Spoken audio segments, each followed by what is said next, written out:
नमस्कार दोस्तों, the dream institute educational pillar of India में आपका स्वागत है। हम लोग यूपीएससी, बीपीएससी और अन्य राज्य स्तरीय सिविल सेवा परीक्षाओं में पूछे जाने वाले एक महत्वपूर्ण विषय भारतीय कला एवं संस्कृति पर चर्चा कर रहे थे। इस विषय पर मैं कई सारे वीडियो अपलोड कर चुका हूँ। आप उसको क्रोनोलॉजी से देख सकते हैं। उसमें पार्ट 1, पार्ट 2, पार्ट 3 मेंशन है। आप क्रोनोलॉजी से देखेंगे तो आपको बेहतर समझ आएगी। इस वीडियो में हम लोग कांस्य मूर्ति पर चर्चा करेंगे, हड़प्पा सभ्यता की कांस्य मूर्ति पर। इसके पहले वाले वीडियो पे हम लोगों ने हड़प्पा सभ्यता की मोहरों पर चर्चा की थी। इस वीडियो में कांस्य मूर्ति पर हम लोग चर्चा करेंगे। तो बनाने की जो विधि है वो मोम तकनीक है। शायर प्रोड्यू है, ये टेक्नोलॉजी थी। मोम तकनीक, शायर प्रोड्यू। मोम की मूर्तियों पर पहले गीली मिट्टी का लेपन किया जाता था। मोम से एक मूर्ति बना ली जाती थी, उस पर गीली मिट्टी का लेपन करके उसे सूखने दिया जाता था। जब वो सूख जाती थी, मिट्टी के सूखने के बाद गर्म किया जाता था, जिससे अंदर का मोम पिघल जाती थी। फिर एक छोटे से छेद से मोम बाहर निकाल दिया जाता था, जिसके कारण अंदर एक खोखला ढांचा प्राप्त होता था। उस ढांचे में पिघली हुई धातु डाल दी जाती थी। जब धातु ठंडी हो जाती थी, जब जम जाती थी, तो फिर मिट्टी के लेप को उस धातु पे से हटा दिया जाता था और हमें एक बहुत खूबसूरत सुंदर सी मूर्ति प्राप्त हो जाती थी। जब मैं बहुत छोटा था, पता नहीं आप लोगों ने देखा होगा कि नहीं देखा होगा, लेकिन जब मैं बहुत छोटा था तो मुझे याद है कि कुछ लोग राजस्थान से आए थे जो इस तरह की कुछ मिलती जुलती टेक्नोलॉजी का ही इस्तेमाल कर रहे होते थे। एक मूर्ति मैं भी वहाँ से बनवाया था। उसमें वो एक सांचा रखते थे। सांचे के अंदर एक मिट्टी होती थी, भुरभुरी मिट्टी, और ढेर सारे मूर्तियों का सेट उसके पास होता था। जो मूर्ति आप पसंद करेंगे उस मूर्ति को उस ढांचे में रख कर दूसरा ढक्कन लगाकर उसे दबा दिया जाता था और फिर उस ढांचे को खोलकर उस मूर्ति को निकाल कर फिर ढांचा बंद किया जाता था और ढांचे के बगल में एक छेद होता था। जब उस मूर्ति को निकाला जाता था और तो उस ढांचे के अंदर में एक मूर्ति का आकार का मिट्टी पे एक आकार बन जाता था और ढांचे को आराम से बंद करके एक छेद में से पिघली हुई धातु डाली जाती थी और फिर वो ठंडा होने के बाद उसको बाहर निकालते थे और मिट्टी में से झाड़ के, मिट्टी हटाकर वो मूर्ति आपको दे दी जाती थी। तो ये कुछ ऐसी मिलती जुलती तकनीक है जो कि ये मान के चला जाता है कि अब ये लगभग समाप्त हो गई होगी, क्योंकि ये मैं बहुत पहले देखा था। अब मैं बहुत दिनों से इसे नहीं देखा हूँ।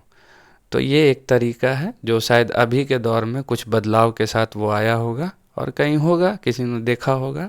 ये मैं अपना पर्सनल एक्सपीरियंस बता रहा हूँ।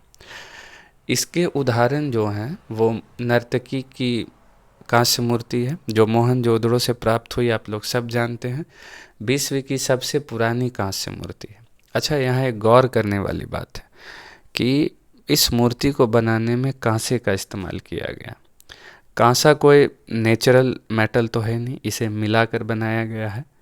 इसमें तीन और तांबे को मिलाकर ही बनाया गया होगा। इसका मतलब है कि जो हड़प्पा सभ्यता के लोग होंगे वो दो धातु को मिलाकर एक धातु बनाने की कला उनको आ गई होगी।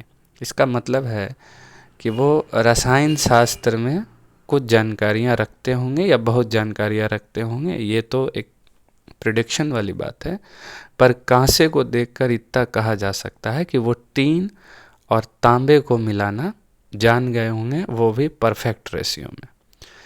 तो ये जो मूर्ति हमें मोहनजोदड़ो से मिली है, विश्व की सबसे पुरानी कांसे की मूर्ति है जो 4 इंच की मूर्ति है। 4 इंच बड़ी है। आभूषण पहने हुए एक नग्न महिला को दर्शाया गया। अब आप ये गौर करने वाली बात है कि उस समय का समाज कैसा रहा होगा। आप एक मूर्ति बना रहे हैं, वो भी महिला की, वो भी नग्न। इसका मतलब है कि महिलाओं को उस समय एक डिवोशन की नज़र से देखा जाता होगा, पवित्र आँख से देखा जाता होगा, क्योंकि इस तरह की मूर्ति बनाकर या तो वो बेचा करते होंगे या सजावट में काम में लाते होंगे। पर जो भी वो मूर्ति तो बनाई गई थी, एक नग्न महिला की मूर्ति बनाई गई थी, जो कि उस समय के स्त्री प्रधान या मातृ प्रधान या उर्वरता की देवी के रूप में, या महिला को एक जननी के रूप में सम्मान की दृष्टि से देखा जाता होगा। ये इससे ये तर्क, ये अंदाज़ा तो लगाया जा सकता है। यहाँ हम लोग एक टर्म इस्तेमाल कर सकते हैं, ये लफ्ज़ है मुक़द्दस हुरिया। इसका जो मतलब है वो है पवित्र नग्नता। तो इस बात से ये अंदाज़ा लगाया जा सकता है। बाएं हाथ में चूड़ियाँ और दाहिने हाथ पर कंगन और तावीज़ है। इसका मतलब है तावीज़ यानी तंत्र, जादू टोने में भरोसा रखते थे ये लोग, और चूड़ियाँ पहनते थे और कंगन, ये उनके सजावटी सामान थे। इसका मतलब है कि महिलाओं के साज सज्जा और उनकी जो खूबसूरती है और उनका जो रूप है, जो प्रकृति ने उन्हें प्रदान किया एक जननी के रूप में, उसको बखूबी निखारा गया है, दर्शाया गया है और सम्मान के साथ दर्शाया गया। दाहिने हाथ को कूल्हे पर रखा हुआ बनाया गया है मूर्ति को। कूल्हे पे मूर्ति, हाथ दाहिना अपना हाथ कूल्हे पे रखी। इसका मतलब है कि वो किसी विशेष पारंपरिक नृत्य में संलिप्त होगी, किसी विशेष खुशी के मौके में। हम लोग मूर्ति तभी बनाएंगे जब हम लोग को किसी खुशी वाले त्यौहार को एक्सप्रेस करना होता है। तो इसका मतलब है कि उन लोगों का कोई ये सांस्कृतिक नृत्य या पारंपरिक नृत्य रहा होगा, क्योंकि वो त्रिभंग नृत्य मुद्रा में खड़ी है। ये महिला जो है, स्त्री जो है, त्रिभंग नृत्य मुद्रा में खड़ी है।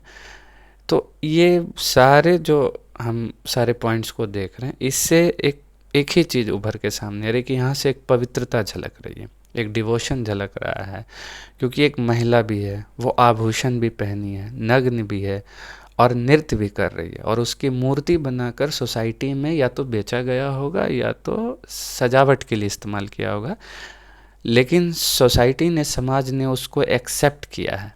इसका मतलब है कि समाज जो है इस चीज़ से परिचित है, इस पवित्र नग्नता या मुक़द्दस हुरिया या इन सारी चीज़ों से वो परिचित है और इसको अप्रिशिएट करता है, इसको वो पसंद भी करता है। तो इस वीडियो में इतना ही। उम्मीद करता हूँ इससे आपकी समझ और बेहतर होगी। अगला वीडियो जल्द ही अपलोड करूँगा। तब तक स्वस्थ रहें, ख्याल रखें। धन्यवाद।